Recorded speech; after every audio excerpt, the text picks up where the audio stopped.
James G here for TMuscle.co.uk. I am sat with Dave Croslands. This is a response video to the recent documentary that's gone out entitled Jodie Marsh on Steroids. The documentary, since airing about 1 week ago, has generated an extreme response, you could say, from the bodybuilding and the fitness community. And what we're going to do, Dave, do you want to talk a little bit about your background? Because what we're going to do is we're going to put some of the points made and some of the things said on the show to Dave and see what he has to say on it. The reason we're interested in what Dave has to say is, well, Dave, do you want to give us your background? I've been involved in bodybuilding since I was 16. I'm now 42. I'm a personal trainer. I run an online live journal documenting my own use. I'm also a steroid abuse counsellor for Lifeline. I talk and present at national conferences on harm reduction, and I do expert witness work and consultancy work regarding steroids as well, both for MOD and other government agencies.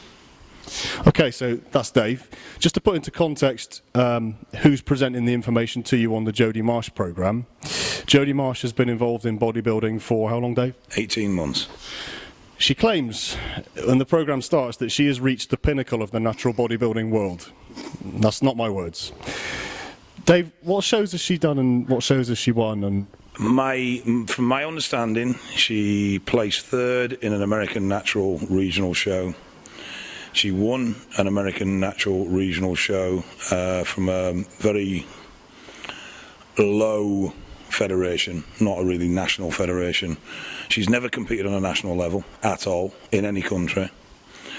She did compete with the UK BFF in the UK and failed to place, which erupted in her having a tantrum and claiming that all the girls that beat her must be using drugs, which is what started the thought process behind this documentary. And this isn't a video, by the way, to tear Jodie Marsh apart. This is simply, what we're doing now is we're giving context to the person who's presenting you this information on TV.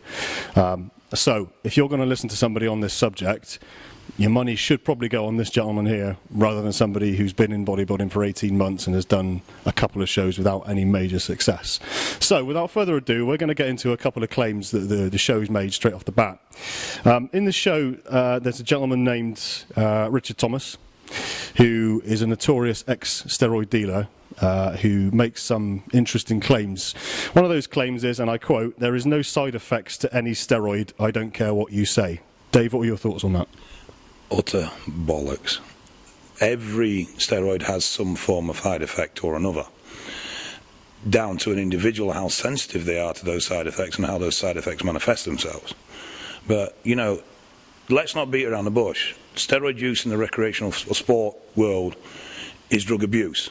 You know, we're not using these drugs that they're designed for. Now, you can manage the risks against the benefits quite well, but you are still managing risks. There's no, you can't say there is an actual 100% safe way. The problem is we generally just don't know. There's never been research done into multi-compound use, especially when you couple that with fat burners, stimulants and other drugs. There has been research into single compound use, predominantly lab research, that there has been some live studies. But there are no real experts in this field because it's never been tested. You know, the knowledge comes from experience more than anything else. But taking a paracetamol has side effects. You know, any chemical you put in your body has some form of side effects. And it's just a case, crossing the road has the potential side effect of you getting squashed. So it's just a case of managing risks. But to say there's no side effects at all is ludicrous. Another statement Richard Thomas makes in the programme is steroids do everything you want. And he goes on to list some benefits such as improved skin, hair growth, and his words are, steroids do everything you want. Well, the improved skin and hair growth aren't steroids, is growth hormone, for a start. Steroids actually are more likely to make you bald, though they will promote hair growth in areas you don't want it. I mean, Richard Thomas does state that Winstrol is the only steroid that makes you lose hair. Is that true? No. Most have some form of side effect for hair loss. Again, down to the individual as to how sensitive you are to it. You've only got to look at a bodybuilding stage. You don't see many full heads of hair. You know what I mean? It doesn't take a lot to work out that these guys are losing their hair. No, I mean, they work. If you're buying the genuine article, I mean, that's a completely different conversation. They do work, otherwise they wouldn't be so popular and they wouldn't be used. But They don't fulfill your dreams, well, not on their own. You know, there's a lot of hard work, a lot to diet, a lot to training that goes with these things. These are a supplement. They are not the be-all and end-all. And that's where people get it wrong. Training first, to me, diet second, drugs last. Okay. We then go on to meet an Irish chap called Daryl, who seems to be a relatively new user to steroids. There's an interesting segment in the programme where Jodie watches Daryl training with his friend, who benches some unimpressive amount. And then Daryl goes on to bench 120 kilos for 8 reps. Dave, in your opinion, based on everything you've just told the camera about yourself, is it possible to bench 120 kilos for 8 reps without steroids? Oh, without a doubt. Yeah, no problem at all. So what merit do you think there was in showing that on the programme? I think they were trying to show that the steroids had improved his strength level proportional to his friend who wasn't using. So, I mean, in a way, it's an advertisement for the fact that they work. But you'll find this with a lot. When you speak to people that use about what they're trying to achieve, it is actually possible to a large degree naturally. It's just, it takes a damn sight more hard work. And they don't want that.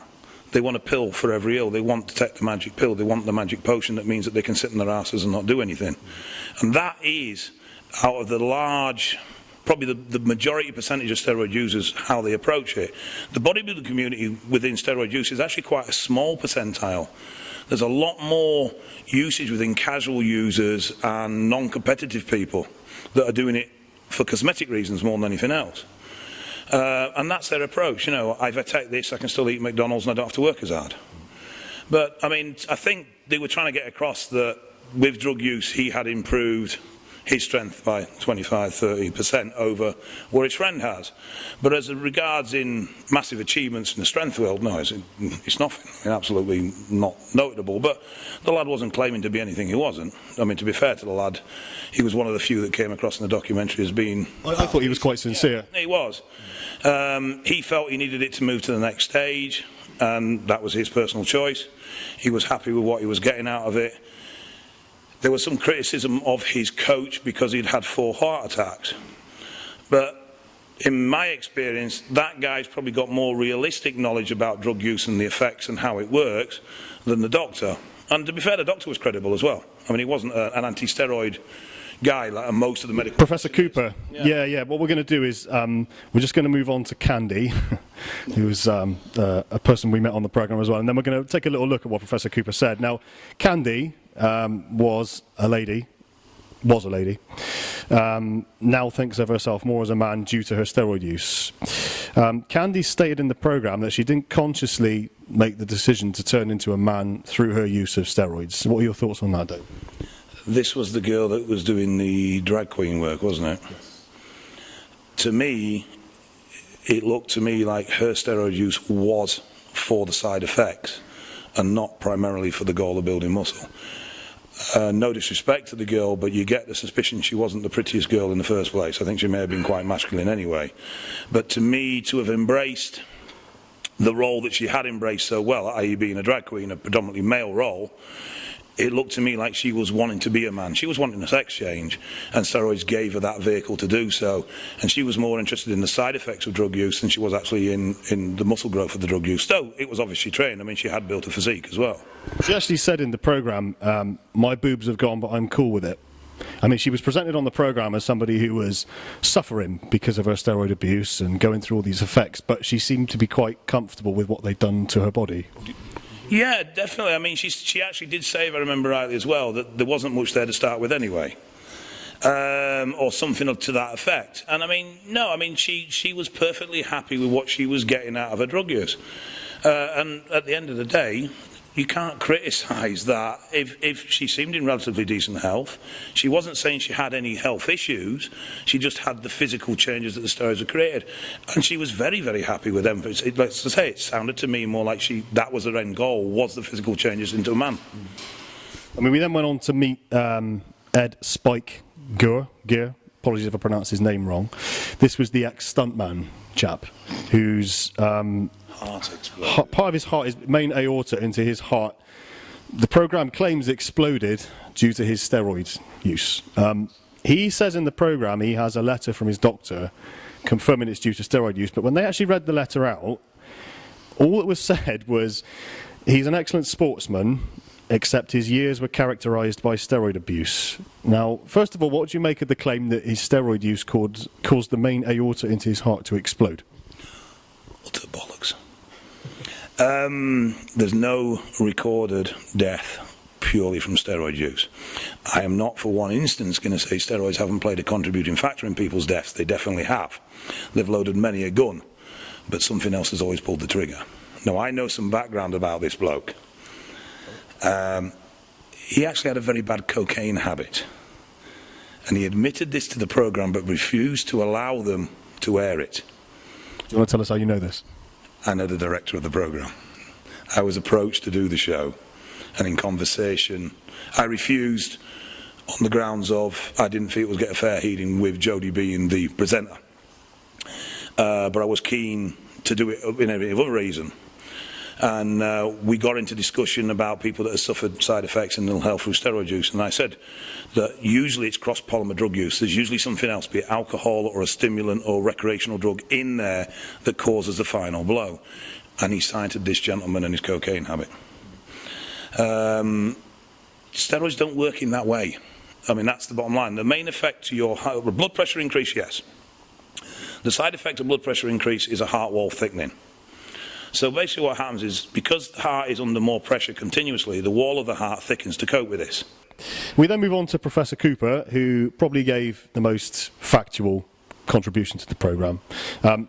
Amongst other things, he stated that steroids do cause liver damage and can, further down the line, cause heart problems. Correct, yes. That's correct in your opinion? Liver, kidney, heart, it can cause problems in all those areas without a doubt.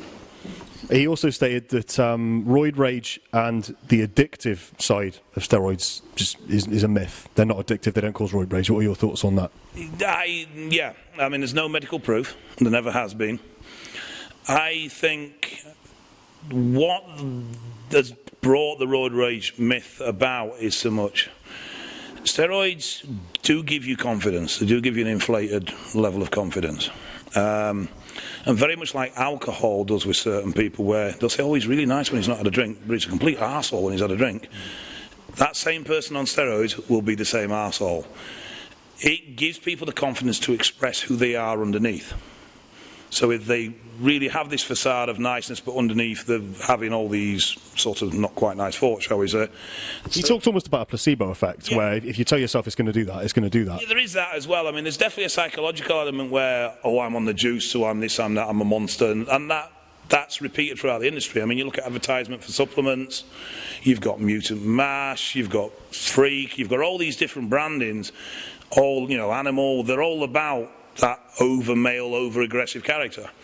So there is a lot backing that up as well, but actual physical effects, there are a few.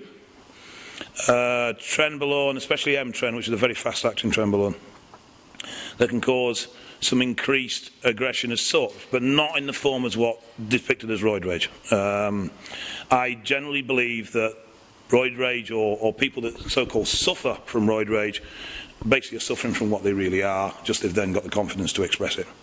So Professor Cooper pretty much was the best part of the programme. In terms of facts, in terms of being an objective about it. Yeah, him, the American Girl Brandy, and the young Irish lad, to me, were the three most level. The rest were just drug abusers. They weren't steroid users, they were steroid abusers. Some were happy with it, the girl that was turning into a man. Others use it as a scapegoat for their ills.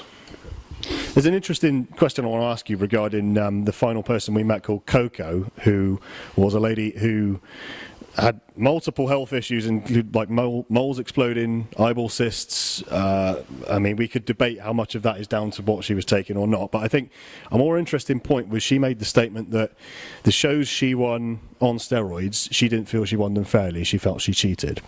Now, something the programme didn't mention is she competes for a natural federation that's drug tested. So, in your opinion, if somebody were to win a natural show on drugs, would they be cheating?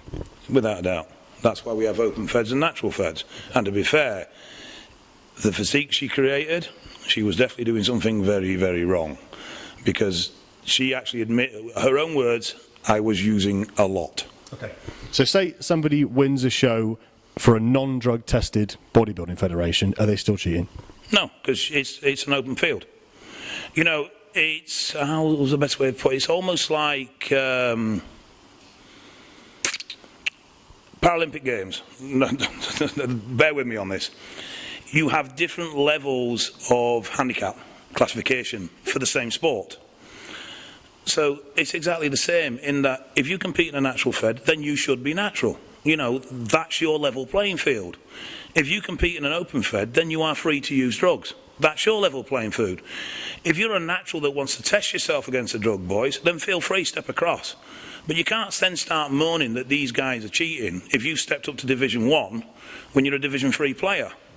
No discredit to natural athletes. I mean, there's some amazing natural physiques, but they're never going to carry the mass that the big steroid users do, because at the end of the day, they are chemically enhanced.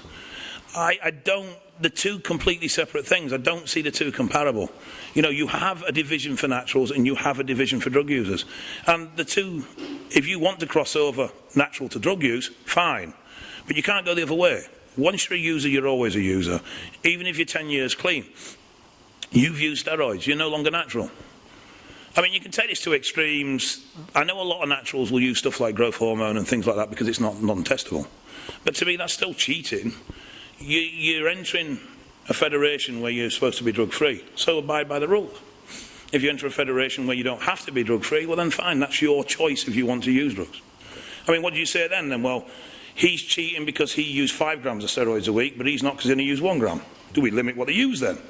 You know, it's ridiculous. There are different divisions for different classifications, and it's as simple as that. I mean, the programme goes on to, well, I'm assuming these are Jodie's conclusions, okay, after everything, because the programme goes on to conclude a couple of things. First of all, steroids shouldn't have any place in bodybuilding. This is something Jodie says at the end of the programme. And what are your thoughts on that? There's room for both. At the end of the day, there's a reason why the natural federations are quite low-key, why they don't have the big money. Because people want to see freaks. People want to see extremes. People aren't going to pay money to see a bloke that looks slightly bigger than them. They want to see a bloke that makes them go, Jesus Christ, is that human? That isn't going to happen on a whey protein shake. Unfortunately, you're going to need some more. Hello. Unfortunately, you're going to need some more. But that's what put bums on seats. I heard, and I don't know, I can't stoke this for being fact, but I believe this to be true. Quite a few years ago, they introduced random testing to the Olympia. And there was a marked decrease in body weight of the competitors. And the sponsors turned around and said, you do that again, and we ain't sponsoring this. Because it didn't sell the product. People want extremes. I mean, you know, everything in life is constantly going for bigger, faster, stronger. It's where we are. We like to be stimulated. We like to be shocked. I mean, we might sit there and say, oh no, that's wrong, but we'll still look at it. And that's what makes the money. And at the end of the day, it is a business. And don't be naive and think it's not. It's a big money business at the top. The other thing the programme goes on to conclude, well, something Jodie seems to... I'm assuming these are her thoughts because she ends the programme with, I've concluded this, okay? The final thing that she mentions on the programme is when you build a physique naturally, you know you have done it through your own hard work and your own hard work alone. Now, is that not the case with somebody who uses performance-enhancing drugs, do you think? No. I mean, she's got a point, you know, and I can't argue with that. But that doesn't mean that a steroid user works any less. In fact, in a way, they probably work slightly harder because they've not only got... They're taking the drugs, obviously, which is making them artificially stronger, making them artificially bigger, but they then have to cope with those problems. If you're stronger, you're lifting bigger weights. If you're lifting bigger weights, you've got more wear and tear on joints, aches and pains and those sort of things. So there is a lot more to endure in a certain way. There are those that use it as a quick fix and they use it to mask poor training or poor diet. But the guys at the top of the tree that do this properly, there's no way an easy road. In fact, it's probably a harder road to physically endure because you've also got to manage the side effects of the drugs as well, which can be unpleasant to say the least. So it's probably a harder road to endure in one sense, but it is, you never, you know, Naturals will always have the problem is they're not going to be able to gain the same sort of size, so they will always state that they're the sort of poorer cousin, they're the hard done to one, they have to work harder for the gains.